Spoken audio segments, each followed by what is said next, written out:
Everybody's heard of Ime Gachi's monk mode, but there is a very, very big misconception on how to do it properly. Now, when you really look at the term monk mode, think to yourself what it means. Some people want to take that term and think of it as a time where you really lock in and get a ton of work done. But in my opinion, it's a lot more than that. The most beneficial part that I have experienced while doing monk mode by far is not socializing. Because when I say you need to lock yourself in your room and get shit done, that's what you need to do. It is a challenge, and it is a challenge that only the strongest will be able to complete. There's a saying out there that I really like, and it says if you can't meditate for 10 minutes, then you need to be meditating for 30 minutes. Now, if you've already, scrolled up into the comments or you're looking at your suggested tabs right now, this video is for you.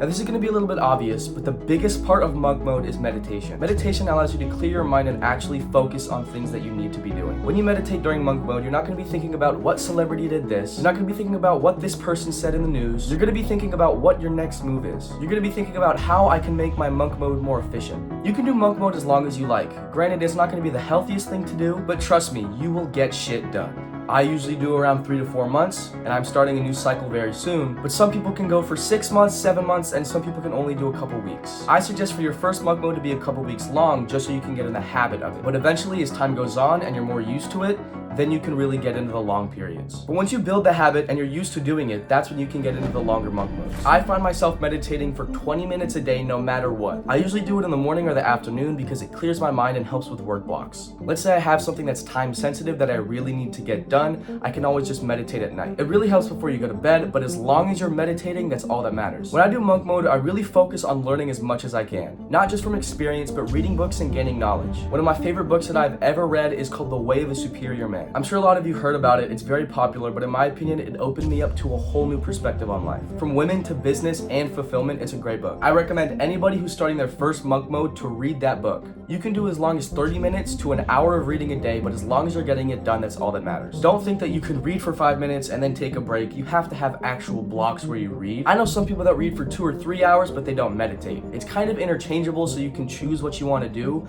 but the best balance, in my opinion, is 20 minutes of meditation and 45 minutes of reading. Now, it's also a given, but on monk mode, you're going to be doing a dopamine detox. So you're not going to be mindlessly scrolling on TikTok or watching YouTube videos and melting your brain. You're just going to be getting shit done. That's the best way that I can simplify monk mode. Now, getting back to what I said at the start of the video, people think that they can do monk mode from Monday to Friday and then Saturday and Sunday go hang out with friends. I'm sorry to be the bearer of bad news, but that is not how it works whatsoever. With monk mode, you really have to lock in. That means stop spending money on dinners, stop treating yourself every Friday night. You can treat yourself once you've completed your monk mode. Monk mode is a promise that you make to yourself, and if you can't trust yourself, then who can you trust? Now, the reason I recommend not socializing as much is because that's when you learn the most. You're not getting any outside input, you're not getting any advice from anybody else, you're purely learning from experience. And in my opinion, experience is the best teacher. You can watch all the YouTube videos, read all the books, take advice from anybody you want, but you won't actually learn it until you've done it. You're not gonna go and hang out with somebody who's also on monk mode. That doesn't make sense. You need to go ghost, you need to lock in, and you need to get shit done. Now, when I do a monk mode cycle, my favorite things I like to do are obviously meditation, reading, but then there's things like no caffeine except from coffee or no caffeine at all. This is also a given, but you can't drink or smoke. And yes, I'm talking about weed as well. No, but weed helps me. It's natural. It helps with my anxiety. Can you believe this kid? Be real with yourself. I drink a lot of water during monk mode, and I also drink a lot of tea. Now, another rule that I have during monk mode is going completely celibate. You don't have to completely hide from women and be, I don't know how to talk to a girl.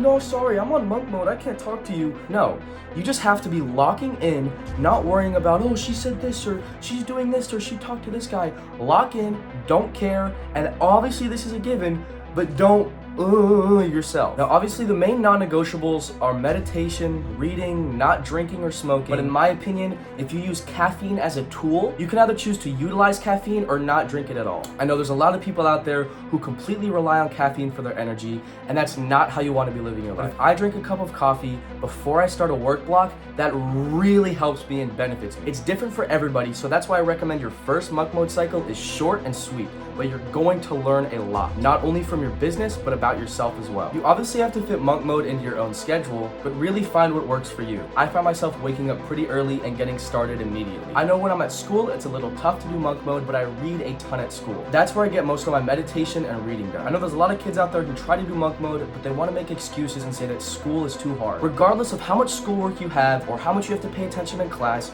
you can utilize Saturday and Sunday to actually get shit done. You don't need to go to parties and you don't need to hang out with your friends. You can sit in your room and get shit done. I'm gonna keep this video short and sweet.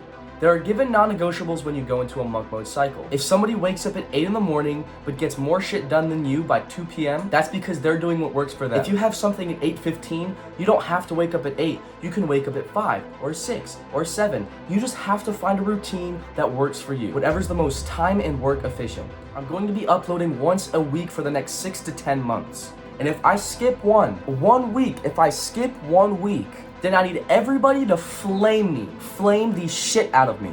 If you guys want to connect with me or talk to me, go to my Instagram or click the bio and you can join my Discord. I don't have some shitty course to sell you, and I'm not trying to make you buy my mentorship program. I just want to connect with everybody. Now, if you're interested in connecting with me, just go to my Instagram, shoot me a message on there, or DM me on Discord. Everything is in my bio. Thank you everybody for watching, and I will see you next week.